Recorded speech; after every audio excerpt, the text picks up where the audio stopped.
नमस्कार, राज की बात में आपका स्वागत है।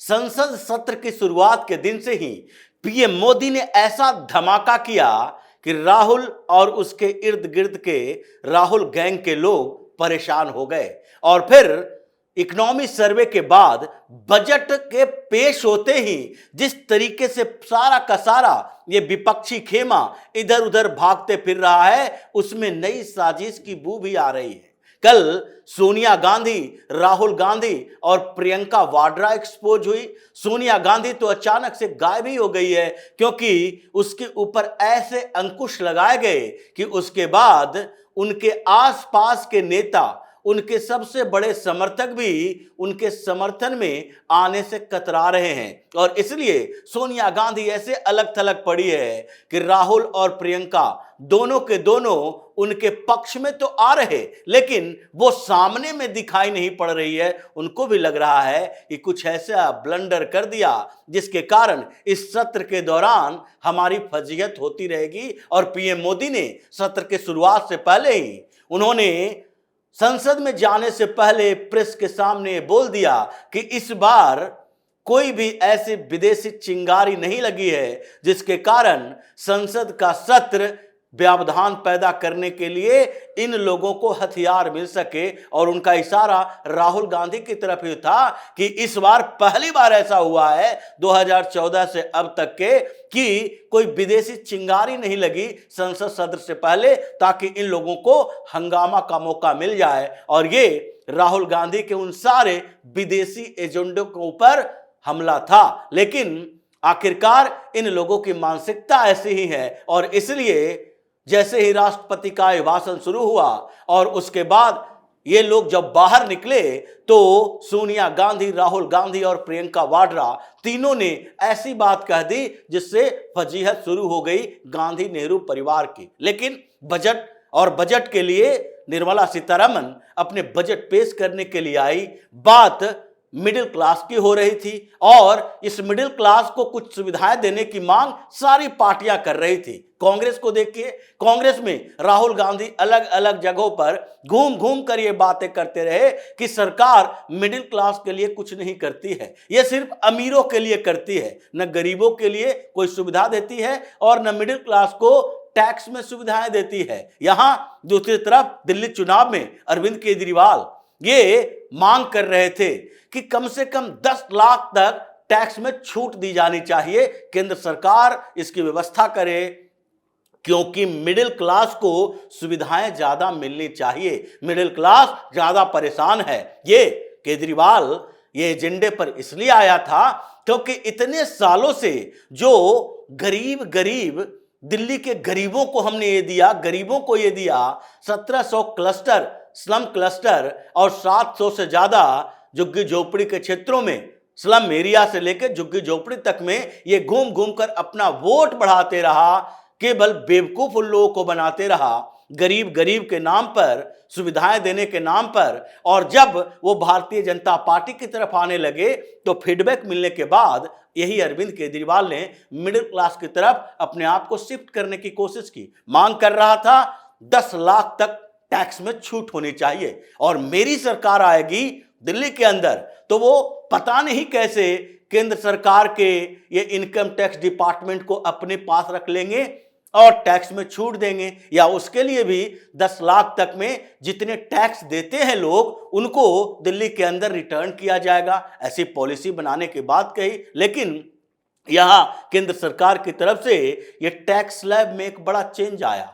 12,75,000 तक कमाई करने वाले लोग अब टैक्स नहीं देंगे, उनका टैक्स 0 होगा। लेकिन फिर भी इस बड़ी घोषणा के बावजूद इन लोगों के हाथों में क्या जमा हुआ था जो तालियों के लिए उठा नहीं, बल्कि अखिलेश यादव सबसे पहले उठे और उन्होंने ऐसी बात कर दी जिसके बाद उनके लिए बैठना मुश्किल हो गया। उन्होंने कुंभ की चर्चा शुरू कर दी बजट में। यानी कहा जाता है शादी के मौसम में मातम के गीत गाने वाले ये लोग वैसे ही हैं कि बजट पर चर्चा होनी है, बजट पेश किया जा रहा है, पूरे देश की इकोनॉमी का ख्याल रखना है और इनको क्या दिख रहा है, कुंभ। और कुंभ में क्या दिख रहा है, कुंभ में श्रद्धालुओं की बात नहीं दिख रही, कुंभ में मैनेजमेंट की बात नहीं दिख रही। कुंभ में यह नहीं दिख रहा है कि अब तक 40 करोड़ से ज्यादा लोग जो आ चुके हैं वो वाहवाही करके जा रहे हैं, मैनेजमेंट बेहतरीन करने की पूरी तैयारी की गई, लेकिन यह दिख रहा है एक दुर्घटना हो गई है जिसके बारे में संसद में चर्चा होनी चाहिए। किस बात के लिए? कि वहां पर मौत की संख्या घटाई जा रही है, वास्तविक आंकड़े नहीं बताए जा रहे हैं। ये इनका राग है, ये ऐसे ही बात करते हैं, चाहे कोरोना के समय हो या फिर कुंभ में भगदड़ के लिए जिम्मेदार हो, क्योंकि इनकी आदत ऐसी हो गई है कि ये सिर्फ मौत पर राजनीति कर सकते हैं, उसका समाधान के तरीके नहीं ढूंढ सकते। ऐसे बड़े आयोजन में अखिलेश यादव, जो कि उत्तर प्रदेश के बड़े नेता हैं और माना जाते हैं पूर्व मुख्यमंत्री हैं, उनको कम से कम योगी आदित्यनाथ से मुलाकात करनी चाहिए और आश्वासन देना चाहिए कि देखिए हमारी पार्टी आपके साथ इस मैनेजमेंट में है। कभी इन्होंने ये नहीं कहा कि सीएम से हमारी मुलाकात हुई और हमने ये कहा कि आपको अगर वॉलेंटियर की जरूरत हो कुंभ के आयोजन में कुछ स्वैच्छिक कार्य करने के लिए, तो समाजवादी पार्टी के कार्यकर्ता तैयार हैं इस पूरे बड़े आयोजन में, सनातन धर्म के इस महापर्व में अपना योगदान देने के लिए। एक बार भी अखिलेश यादव ने यह नहीं कहा, लेकिन ये अब ज्यादा बोल रहे हैं कि संसद में कुंभ पर चर्चा होनी चाहिए, इसलिए बेइज्जत होकर भगाया गया। संसद में जैसे सोनिया गांधी, राहुल गांधी और प्रियंका वाड्रा को भगाया गया, वैसे ही अखिलेश यादव की भी किरकिरी हो गई कि ये बजट पर चर्चा हो रही है और आप फिर से कुंभ की बात कर रहे हो। जैसे पिछले सत्र के दौरान आप लोगों ने ठान लिया था अडानी पर चर्चा होनी चाहिए, आपने ठान लिया था कि कुछ दूसरे मुद्दे पर चर्चा होनी चाहिए, आपने ठान लिया था संभल पर चर्चा होनी चाहिए, और आपको बार बार यह कहा जा रहा था कि आपके जो सवाल हैं या तो लिस्ट में शामिल करवाइए या फिर 0 आवर का इंतजार कीजिए, उस समय तात्कालिक मुद्दे पर आप चर्चा करने के लिए स्वतंत्र हैं। लेकिन नहीं, हर मामले को रोककर इनको अपने एजेंडे पर चर्चा करवानी है, ये तो संभव नहीं है। और उसमें भी बजट सेशन में बजट पर चर्चा के बजाय आप दूसरे चर्चा करने की बात दूसरे दिन ही करते हो। जब बजट पेश हो रहा है उस समय हंगामा करने की कोशिश करते हो, तो आपको बख्शा नहीं जा सकता, क्योंकि आपके पूरी कॉन्स्पिरेसी सामने आ चुकी है। कुंभ को लेकर भी आपने जो किया, यानी अखिलेश यादव अगर पूरे उत्तर प्रदेश में देखे, घूम घूम कर यही दुष्प्रचार करते नजर आ रहे हैं कि आगे भगदड़ के बाद कम से कम आंकड़े कम हो जाएं, जाने वालों की संख्या कम हो जाए, ताकि ये दुष्प्रचार कर सके कि देखो कैसा मिसमैनेजमेंट हुआ, जिसके कारण कुंभ में जाने से लोग डर रहे हैं। ये कुछ वीडियो सोशल मीडिया पर डाले जाएं और वहां अपने लोगों को भेज भेज कर ये बताया जाए कि देखो कुंभ में ऐसा मैनेजमेंट खराब हुआ है कि यहां परिस्थितियां ऐसी गड़बड़ है, मत आना। ये कई ऐसे आ रहे हैं और ये समाजवादी पार्टी का प्रोपेगेंडा है। लेकिन खैर, इन चीजों के अलावा संसद में एक और काम चल रहा है और वो चल रहा है मुस्लिम सांसदों की लॉबिंग। ये आजकल हर कॉरिडोर में मुस्लिम सांसद लॉबिंग करते दिखाई पड़ रहे हैं और उसके पीछे की बड़ी वजह है कि आगे वक्फ बोर्ड संशोधन विधेयक आने वाला है। पहले तो महबूबा मुफ्ती जैसे ये पूर्व मुख्यमंत्री सीधे अपील करती हैं, किस बात के लिए?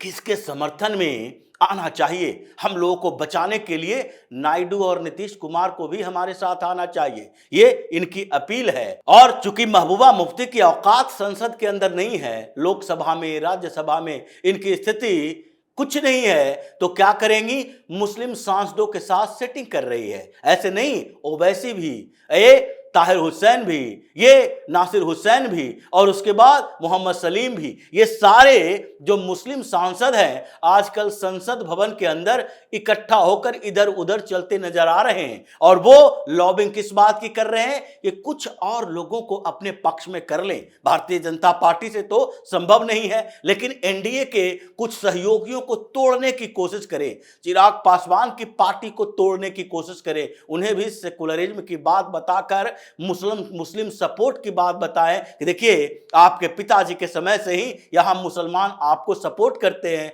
भारतीय जनता पार्टी के साथ गठबंधन के बावजूद आपको कुछ सपोर्ट मिलता है, कम से कम वक्फ बोर्ड संशोधन विधेयक पर आप अपनी राय बदल लीजिए। नीतीश कुमार के सांसदों के साथ लॉबिंग करने की कोशिश की जा रही है। चंद्रबाबू नायडू से लेकर वाईएसआरसीपी के सांसदों से लॉबिंग की जा रही है और इसलिए ये मुस्लिम सांसद इकट्ठा होकर संसद में लॉबिंग करते हुए पकड़े जा रहे हैं। इसके ऊपर तो कार्रवाई आगे होगी जब संसद के अंदर ये वक्फ बोर्ड संशोधन विधेयक पेश किया जाएगा और उस समय इनकी औकात का पता चलेगा कि अब तक जो जेपीसी में तुमने किया यहां नहीं हो सकता। इस बार सरकार ने ठान लिया है। ओम बिरला को भी यह पता चल गया है कि अगर संसद के अंदर इन लोगों ने कोई हंगामा किया, जेपीसी की रिपोर्ट की प्रतियां फाड़ने की कोशिश की, वो पर्ची लहराने की कोशिश की, तो सीधे मार्शल को बुलाओ, उसे बाहर फिकवाओ और उसे सस्पेंड करो, क्योंकि ये इसी तरीके से अड़ंगा लगाकर वक्फ बोर्ड संशोधन विधेयक को आगे खींचना चाहते हैं और ये पूरी तैयारी हो गई है। इसलिए ये मुस्लिम सांसदों की सेटिंग लॉबिंग का फार्मूला भी धाराशायी होता दिख रहा है। आगे आगे देखिए, संसद के अंदर मोदी अभी कई और धमाके करने वाले हैं जिससे पूरा विपक्ष इसी बजट सत्र में ऐसे निपट जाएगा कि बजट सत्र के बाद इन लोगों की आवाजें निकलनी बंद हो जाएगी। तो इसी तरह की खबरों के साथ फिर से हाजिर होंगे। तब तक के लिए बने रहिए हमारे साथ और देते रहिए हमें सहयोग, ताकि इसी तरह की खबर हम आपके लिए लाते रहे। धन्यवाद।